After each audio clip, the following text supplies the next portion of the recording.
Minsang nagmahalan, minsang nagpikturan, nauwi sa hiwalayan. Anong gagawin natin sa mga pictures?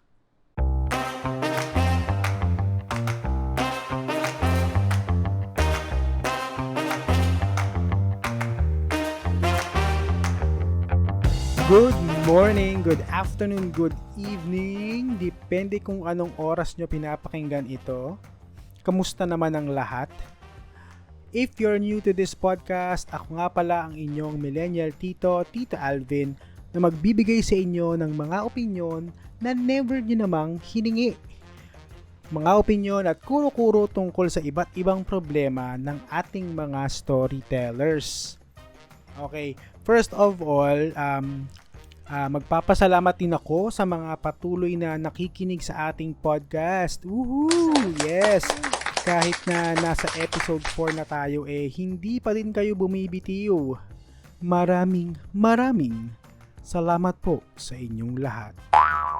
So ano bang ginagawa natin sa podcast na to? Well, makikinig tayo ng isang problema ng isang storyteller kung saan gusto nilang malaman kung ang mga actions nila sa buhay-buhay ay tama ba o mali. Pero in this podcast, we will call it Pretty or Petty. And kung hindi pa kayo naka-follow, mag-follow na kayo para ma-notify kayo kung may bago tayong episode. Also, please consider giving us a 5-star rating para naman ma-motivate tayong mag-record ng mga bagong episodes, no? Charot!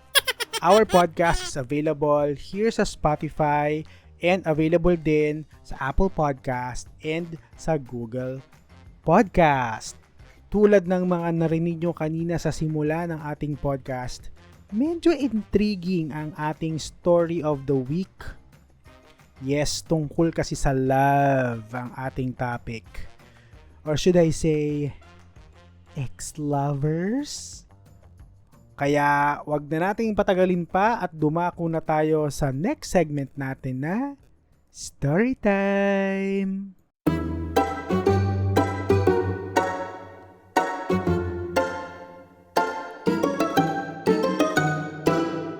Okay, our story will come from Brian and ang subject ng kanyang story ay My ex wants to delete his photos but I don't want to. Ay, may ganun. Sige, let's listen to this na.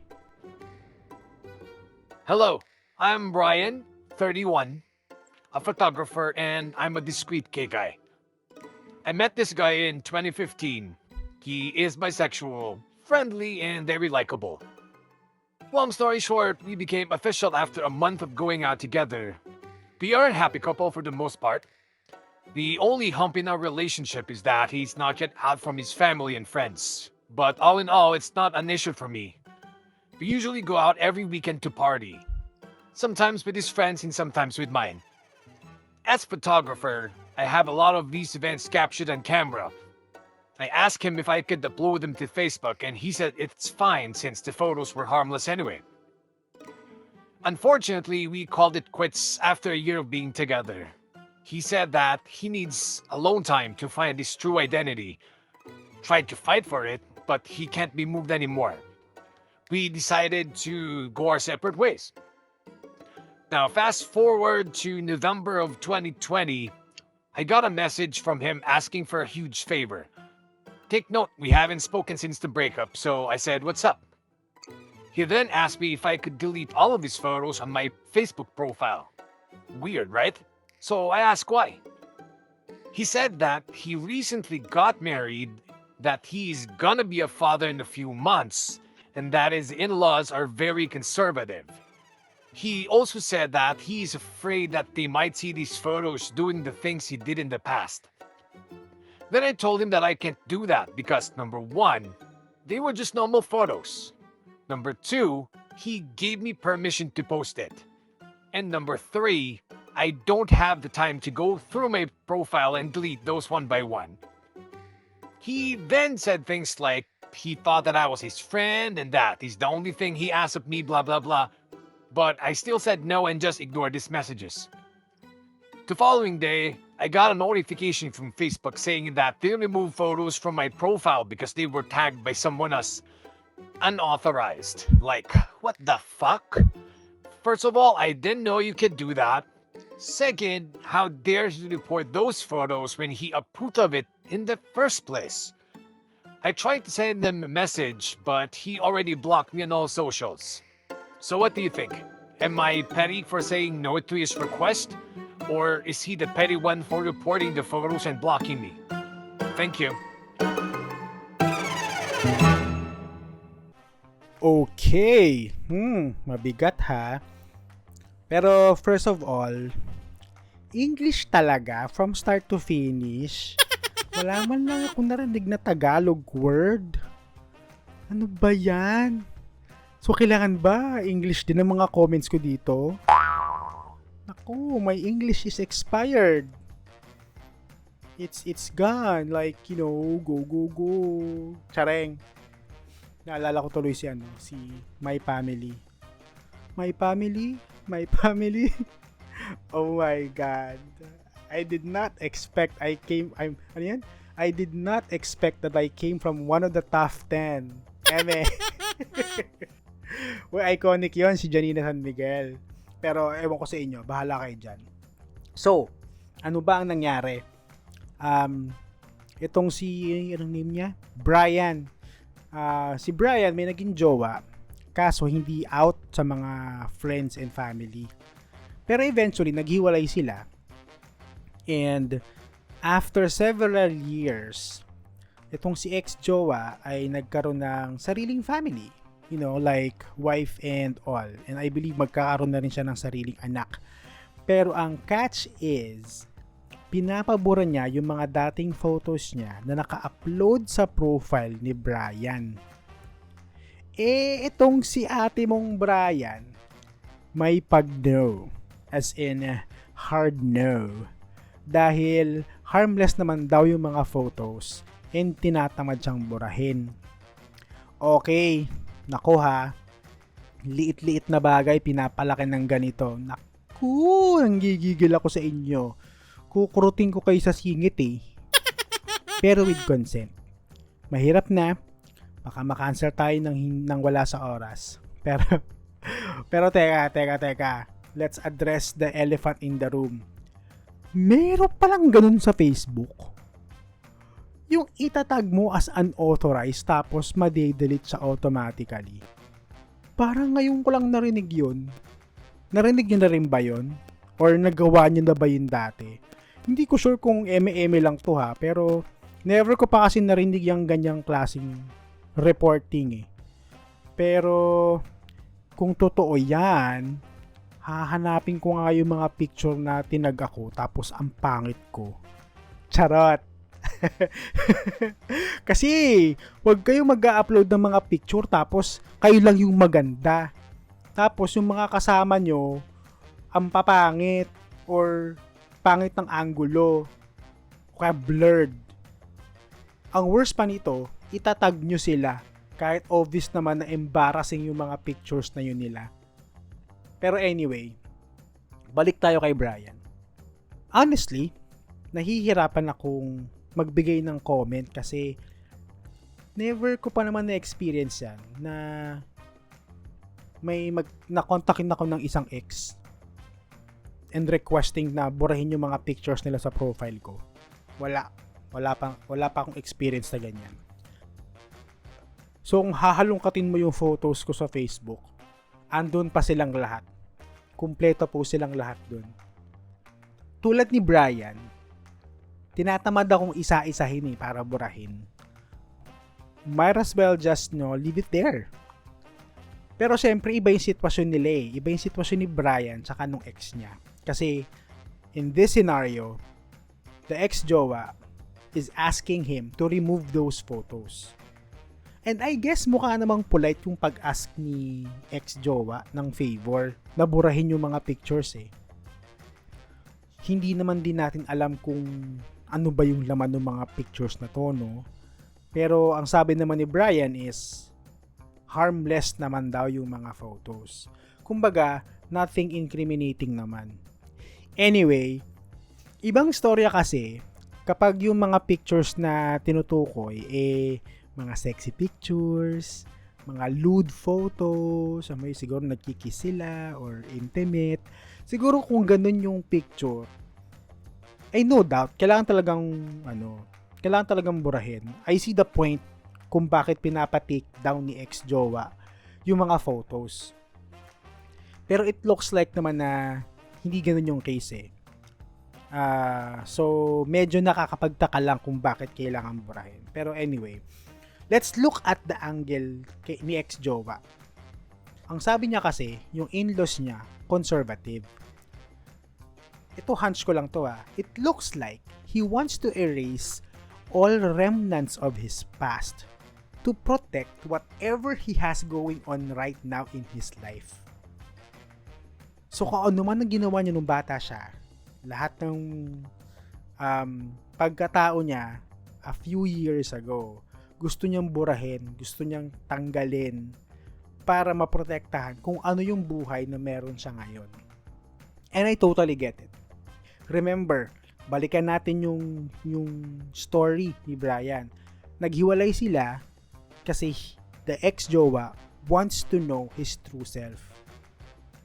Confused si ex-jowa at that time. So siguro he wants to find out if he wants a life as an LGBT person or as a straight heterosexual male. And I guess he found what he really wanted, which is to have a wife and kids. Nagkataon na lang din siguro na conservative yung family ng wife niya. And most likely, ito feeling ko lang to they did not know anything about his past. As in, zero knowledge about his past. And when I say past, I mean his life as a bisexual. As in, dark area of his life ay hindi alam ng kanyang mga in-laws. Alam naman natin na once these photos are out on the internet, pag na-post na yan online, it's going to be there forever. Nakatatak na yan dyan forever unless burahin yung source ng mga pictures. Di ba nga ito pang si Facebook bida-bida din minsan. So yung mga pinost mo several years ago, 2015, 2016, 2017, yung mga post, pictures, and whatnot, ipapa-remind pa sa'yo. Facebook memories daw. Every year, makikita mong pinost mo yon. So, yung mga cringy mong post na babasa mo ulit, yung mga picture mo nung payat ka pa, nung maitim ka pa, nung medyo dugyot ka pa, nakikita mo ulit. I mean, inire-remind niya sa'yo. Diba? Minsan nakakainis din Parang, anong gusto mo Facebook? Away o gulo? Anyway, mahirap nga naman on his part na, alam mo yun, parati siyang on the lookout kung yung mga pictures na yun mag-re-emerge. Tapos makita ng in-laws or ng family ng wife niya, tapos questionin siya about those photos. Medyo far-fetched na yung idea Medyo exage na. Pero, alam mo yun, hindi malayong mangyari.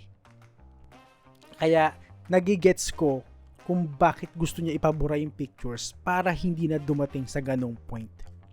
Now, maybe you're asking, di ba Tito Alvin, he gave permission naman to have those pictures uploaded kasi sa kanya na mismo nanggaling, harmless naman.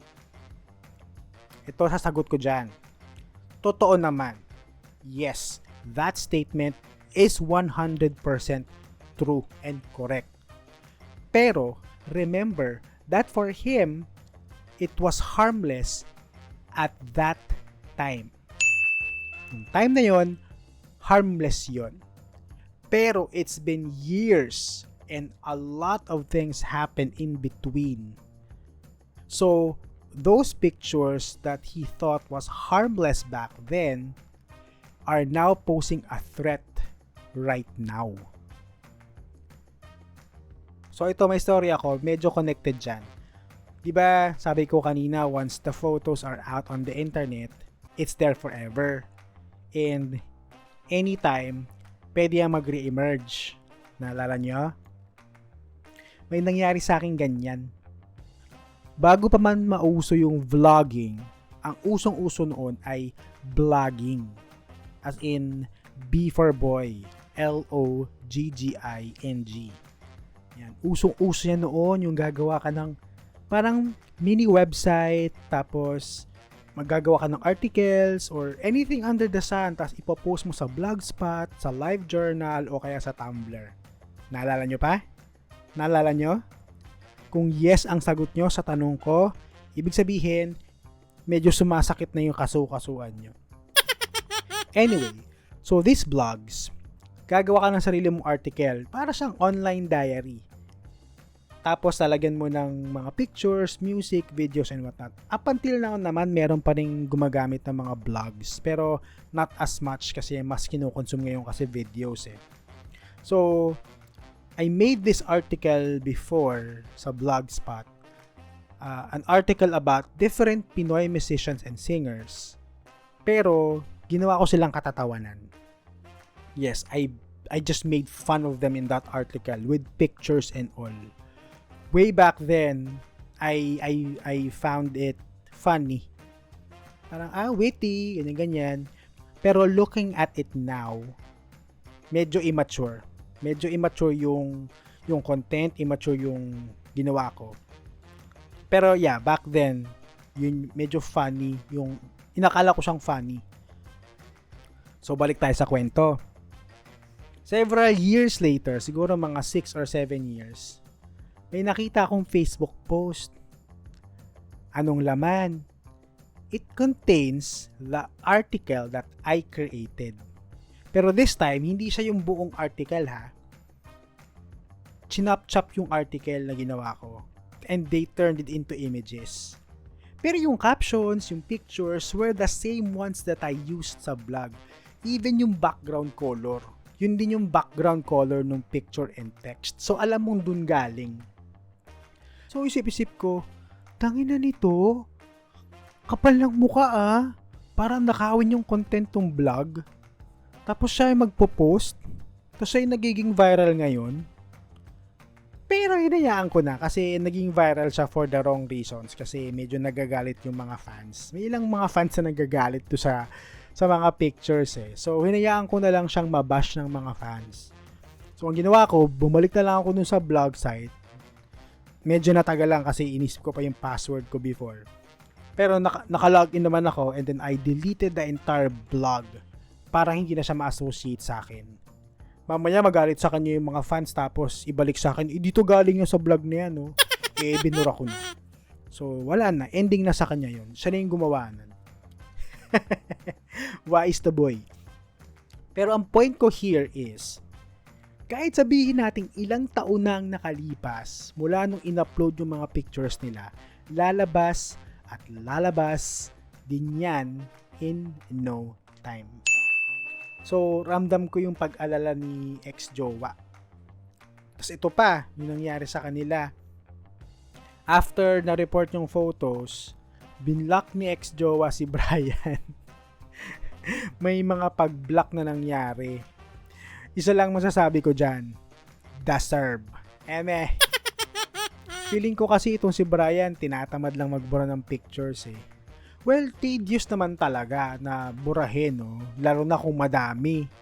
Pero, ano naman yung sabihin mong, sure, I'll erase them, I'll delete it, pero can you give me some time to do that? Can you give me a week to do that? Yung ganon, wag naman yung no. Akala mo naman tong si Brian binibenta ng insurance kung makano eh. Feeling ko naman maayos na nanghihingi ng pabor yung tao eh. Pero dadautin mo kasi tinatamad ka. Feeling ko talaga tinatamad ka lang. Anyway, tawagin nyo na akong gaslighter. Pero in this situation, mas nagigets ko si ex-jowa. O sige, fine. Valid naman Brian ang nararamdaman mo. And it will expire in 3, 2, 1. Okay, tapos na. Hindi na siya valid. Mas nagigets ko pa rin yung ex-jowa mo. Okay? Tawagin nyo ng mababaw ang request niya to delete the photos. Pero para sa kanya, may importanteng pinaghuhugutan yung request na yun. Okay? O yan, sige. Pwede na siguro yan. Medyo madami-dami na din akong nakuda sa inyo. We've reached that time to decide kung si Brian ba ay pretty o Betty. The time has come for Brian to know his verdict. I will say that you, Brian, are Betty. Maaaring for you, hindi big deal yung mga photos na yon. Pero sa ex mo, malaking bagay yon. You must learn how you can compromise in the situation at iwasan magpaka-main character. Again, you don't have to say no. You can say, you have a bargain, no? Makipag-bargain ka. I will do it, pero give me some time. Give me a week, give me a month. I'll let you know once it's done. Para at least, may compromise. Okay? You work with each other. Hindi yung kung ano lang yung gusto mo, yun ang masusunod. Alright, so that is the end of episode 4. And i-shoutout ko na din ang aking mga podcast friends na sina Jaja and Kat. Yan, o diba? Meron tayong podcast friends. Feeling sikat ka, Tita Alvin. Yeah, meron din silang podcast which is called Bad Vibes. Yeah. Nung nagsisimula pa lang akong makinig ng mga podcast, yan, isa sila sa mga una kong pinakinggan. So, kung umay na umay ka na sa toxic positivity ng lipunan, pakinggan nyo yung podcast nila. They talk about topics like misogyny, main character syndrome, hustle culture, etc. Because, why not, diba? Minsan, we need to get out of this positivity bubble and understand these negativities para hindi nyo siya magawa in the future. Diba? Pa-ending na lang, may sermon pa ako. So, yan. Listen and follow their podcast na din. Search nyo lang, Bad Vibes. Hosted by Jaja and Kat. Sana may natutunan kayo in this episode. Okay. Again, if you haven't followed our podcast yet, please consider following us by clicking the follow button here sa Spotify or sa Apple Podcast or kung saan ka man nakikinig ng podcast. I'm releasing new episodes every Friday, so please watch out for that. Abangan nyo pong lahat yan. And if you have the time, please share this podcast para yung mga friends nyo hindi nahuhuli sa weekly chismisan natin. You can also follow our social media accounts. That's at Pretty Petty the Pod for Instagram and Threads, and at Pretty Petty the Podcast for TikTok. Okay. For Facebook, for our Facebook page, please go to bit.ly/PrettyPettyThePodcast. Okay, by the way nga pala, kung i-share nyo sa friends nyo or sa family members nyo, you can just tell them to search for Pretty Petty The Podcast. Okay, sa Spotify or sa Apple Podcast. Importante yung may the. Kasi unfortunately, may nauna na sa akin doon sa Pretty Petty Podcast. Okay, 2 girls yun eh. So, pero matagal na silang huling nag-post, mga February pa of 2021. So, yung podcast natin is Pretty Petty The Podcast. Okay? Importante yung may the. Okay? Makikita nyo naman yan sa logo eh. May pink and green na colors na logo. Yun ang ating podcast. And kung katulad pala kayo ni Brian na kinontak ng ex para burahin ang photos nyo sa Facebook at gusto mong i-share dito sa podcast, you can send us an email at prettypettythepodcast@gmail.com. Now, lulubusin ko na kung may mga brands dyan na gustong mag-collab or gustong magpa-ads. Okay, you may also send us an email at prettypettythepodcast@gmail.com. That.com ulitin natin, prettypettythepodcast@gmail.com. Ayan, Diyos ko, nagbabakal pa patapos na nga. And with that, remember to always stay pretty at huwag maging petty. bad vibes. O, di ba? May plugging pa rin sa dulo.